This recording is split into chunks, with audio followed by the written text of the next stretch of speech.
পটল দিয়ে তো আমরা বিভিন্ন ধরনের রেসিপি বানিয়ে থাকি। আজকে আমি আপনাদের সাথে শেয়ার করব পটলের একটা অন্য রকমের রেসিপি। এই রেসিপিটা কিন্তু বাড়িতে প্রায় সবাই বানিয়ে থাকে। নমস্কার বন্ধুরা, স্বপ্নার কিচেনে আপনাদের সবাইকে স্বাগত জানাই। আমার আজকের রেসিপি পটলের দোরমা। বানানো খুবই সহজ, আর গরম ভাতের সাথে পটলের দোরমা থাকলে আর অন্য কিছুর কিন্তু দরকার পড়ে না। আশা করি রেসিপিটা আপনাদের ভালো লাগবে। যদি রেসিপিটা আপনাদের ভালো লেগে থাকে, ফেসবুক থেকে দেখলে পেজটা ফলো করার অনুরোধ রইল। আর যারা ইউটিউব থেকে দেখছেন, অবশ্যই আমার চ্যানেলটাকে সাবস্ক্রাইব করে পাশে থাকা বেল আইকনটি প্রেস করে দেবেন। তাহলে দেখে নেওয়া যাক আমার আজকের রেসিপিটা। পটলের দোরমা বানানোর জন্য এখানে নিয়েছি 7খানা পটল। পটলটাকে আমি আগে থেকেই খুব ভালো করে জল দিয়ে ধুয়ে রেখেছি। এবারে একটা পটল নিয়ে একটা ছুরি দিয়ে পটলের গাটাকে ঠিক এইভাবে চেঁচে নেব। তবে পটলের দোরমা বানানোর জন্য কিন্তু পটলের খোসা ছাড়ানোর প্রয়োজন নেই। পটলের গাটাকে এইভাবে একটু চেঁচে নিলেই হবে।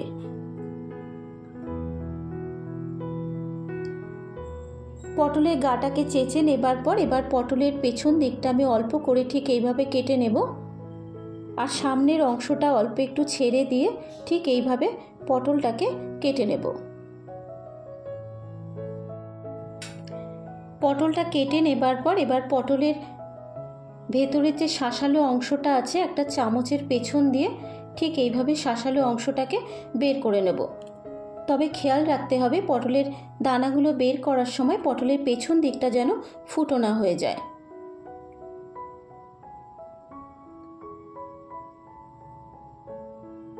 পটলের দানাগুলো বের করে নেবার পর পটলটা দেখতে কিন্তু ঠিক এরকম হবে। একটা পটলের ভেতরের শাঁসালো অংশটাকে বের করে নেবার পর ওই একইভাবে কিন্তু বাকি পটলগুলোরও গাটাকে একটু চেঁচে নিয়ে দুপাশের অংশটাকে কেটে নিয়ে চামচের পেছন দিয়ে ভেতরের শাঁসালো অংশটাকে বের করে নেব। তবে পটলের দোরমা বানানোর জন্য কিন্তু কচি পটলেরই প্রয়োজন। পটল যদি বুড়ো হয়ে যায় তাহলে কিন্তু পটলের ভেতরের যে দানাগুলো আর ব্যবহার করা যাবে না। তাই পটলের দোরমা বানানোর জন্য কিন্তু কচি পটলেরই প্রয়োজন। প্রত্যেকটা পটলের আমি ভেতরের শাঁসালো অংশটাকে বের করে নিয়েছি। শাঁসালো অংশটা বের করে নেবার পর এবারে নিয়েছি এখানে ছানা। এখানে 1/2 লিটার দুধের আমি ছানা তৈরি করে নিয়েছি, আর ছানার জলটাকে কিন্তু ঝরিয়ে নিয়েছি। এবারে ছানাটাকে হাত দিয়ে মেখে মসৃণ করে নেব। তবে ছানার বদলে আপনারা কিন্তু চিংড়ি মাছেরও ব্যবহার করতে পারেন।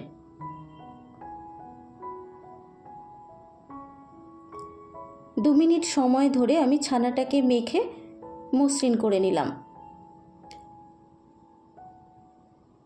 ছানাটা মেখে নেওয়া হয়ে গেলে এবারে মিক্সিং জারের মধ্যে আমি পটলের শাঁসালো অংশটাকে দিয়ে দেবো, আর দিয়ে দেবো 3টে কাঁচা লঙ্কা।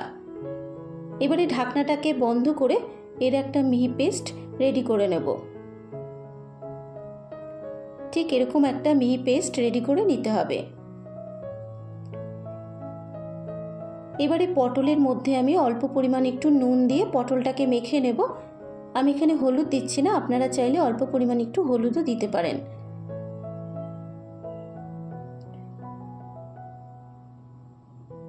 সবকটা পটল নুন দিয়ে মেখে নেওয়া হয়ে গেছে। এবারে পটলগুলোকে প্রথমে ভেজে নেব। এবারে পটল ভাজার জন্য কড়াইতে দিয়ে দিলাম বেশ কিছুটা পরিমাণে সর্ষের তেল। তেলটাকে খুব ভালো করে গরম করে নিলাম। তেলটা গরম হয়ে যাবার পর তেলের মধ্যে নুন মাখানো পটলগুলোকে এক এক করে ছেড়ে দেব। এবারে গ্যাসের ফ্লেমটাকে মিডিয়ামে রেখে পটলগুলোকে হালকা লাল করে ভেজে নেব। তবে পটল ভাজার সময় পটলগুলোকে 100% করে ভাজবো না, 70% মতো করে পটলগুলোকে ভেজে নেব। মিনিট 3 নাড়াচাড়া করে নেবার পর যখন পটলগুলো ঠিক এরকম হালকা লাল করে ভেজে নেওয়া হয়ে যাবে, এবার পটলগুলোকে একটা পাত্রের মধ্যে তুলে নেব। পটল ভেজে তুলে নেবার পর ওই তেলের মধ্যে দিয়ে দিলাম 1/2 চা চামচ গোটা জিরে ফোড়ন দিয়ে দিলাম। এবারে 30 সেকেন্ড গোটা জিরেটাকে ভেজে নেব। গোটা জিরেটা ভেজে নেবার পর এবার এর মধ্যে দিয়ে দেবো পটলের দানার মিহি পেস্ট, দেব এখানে মসৃণ করে মেখে নেওয়া ছানা, দেব স্বাদ মতো নুন, অল্প পরিমাণ একটু হলুদ গুঁড়ো, আর দিয়ে দেবো অল্প পরিমাণে একটু লঙ্কার গুঁড়ো। এবারে নুন, হলুদ গুঁড়ো, লঙ্কার গুঁড়ো দেওয়ার পর ছানা আর পটলের দানার মিশ্রণের সাথে খুব ভালো করে মিশিয়ে নিয়ে পুরটাকে ভেজে নেব।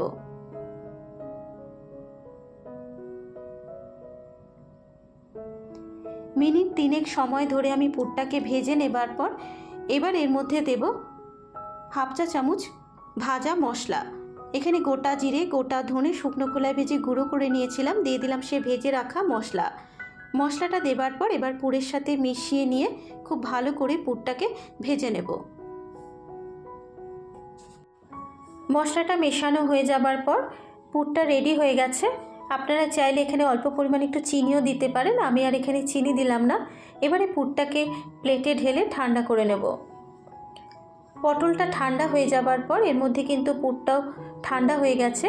এবারে পুরটাকে পটলের মধ্যে ঠিক এইভাবে ভরে দেব। হাত দিয়ে একটু চেপে পুরটাকে পটলের মধ্যে ঢুকিয়ে দিতে হবে।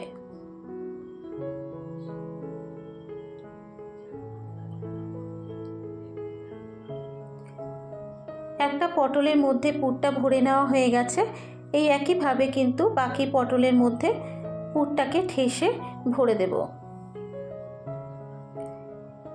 প্রত্যেকটা পটলের মধ্যে পুর ভরে নেওয়া হয়ে গেলে এবারে গ্রেভিটাকে তৈরি করে নেব।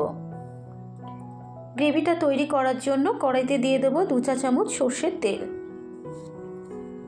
তেলটা গরম হয়ে যাবার পর তেলের মধ্যে দেব একটা তেজপাতা, একটা শুকনো লঙ্কা ফাটিয়ে আর হাফ চা চামচ গোটা জিরে ফোড়ন দিয়ে দেব। এবারে 30 সেকেন্ড মশলাটাকে ভেজে নেব। মশলাটা ভেজে নেবার পর এবারে এর মধ্যে দেব একটা মাঝারি সাইজের পেঁয়াজ কুচানো। এবারে গ্যাসের ফ্লেমটাকে মিডিয়ামে রেখে পেঁয়াজটাকে একটু লাল করে ভেজে নেব। পেঁয়াজটা যখন লাল করে ভেজে নেওয়া হয়ে যাবে এবার এর মধ্যে দেব হাফ চা চামচ আদা বাটা আর দিয়ে দেবো হাফ চা চামচ রসুন বাটা। আদা বাটা রসুন বাটাটা দেবার পর পেঁয়াজের সাথে মিশিয়ে নিয়ে আরও 1 মিনিট ভেজে নেব, যতক্ষণ না আদা রসুনের কাঁচা গন্ধটা চলে যাচ্ছে। আদা রসুনটা ভেজে নেবার পর এবার এর মধ্যে দেব একটা মাঝারি সাইজের টমেটো কুচানো। এবারে টমেটোটাকেও ভেজে নেব আর টমেটোটা নরম হওয়ার জন্য দিয়ে দেবো স্বাদ মতো নুন। নুন দেবার পর এবার ক্রমাগত নেড়ে চেড়ে টমেটোটাকেও ভেজে নেব। টমেটোটা যখন নরম হয়ে যাবে এবার এর মধ্যে দেব হাফ চা চামচ ধনের গুঁড়ো, 1 চা চামচ জিরের গুঁড়ো, হাফ চা চামচ লঙ্কার গুঁড়ো আর দিয়ে দেবো হাফ চা চামচ হলুদ গুঁড়ো। আর মশলাটা যাতে পুড়ে না যায় সেই জন্য দিয়ে দেবো সামান্য পরিমাণ একটু জল। এবারে সমস্ত গুঁড়ো মশলা দেওয়ার পর মশলাটাকে মিনিট 3-4 সময় ধরে খুব ভালো করে কষিয়ে নেব, যতক্ষণ না মশলাটা থেকে তেল ছেড়ে আসছে। মশলাটা থেকে যখন ঠিক এরকম তেল ছেড়ে আসবে এবার এর মধ্যে দিয়ে দেবো গ্রেভির জন্য পরিমাণ মতো জল। আপনারা যে যেরকম গ্রেভি খাবেন সেই বুঝেই কিন্তু জলটাকে অ্যাড করবেন। জল দিয়ে নাড়াচাড়া করে নেবার পর এবার এর মধ্যে দিয়ে দেবো 4টে কাঁচা লঙ্কা। এবারে গ্যাসের ফ্লেমটাকে লোতে রেখে মিনিট 5 ঢাকা দিয়ে গ্রেভিটাকে ফুটতে দেব। 5 মিনিট পর এবার আমি ঢাকনাটাকে খুলে দিলাম। গ্রেভিটা কিন্তু খুব ভালো মতো ফুটে গেছে।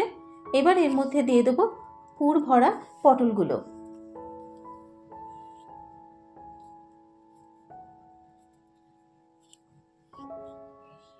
পুর ভরা পটলগুলো দেবার পর এবার গ্রেভির সাথে পটলগুলোকে একটু উল্টে পাল্টে নেব।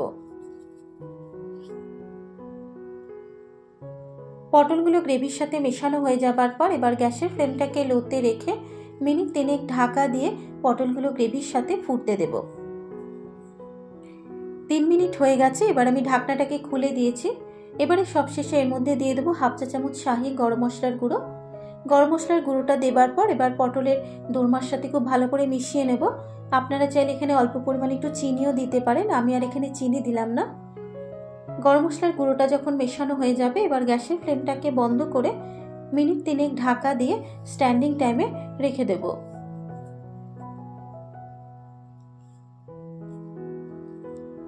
তৈরি হয়ে গেছে আমার আজকের রেসিপি পটলের দোরমা।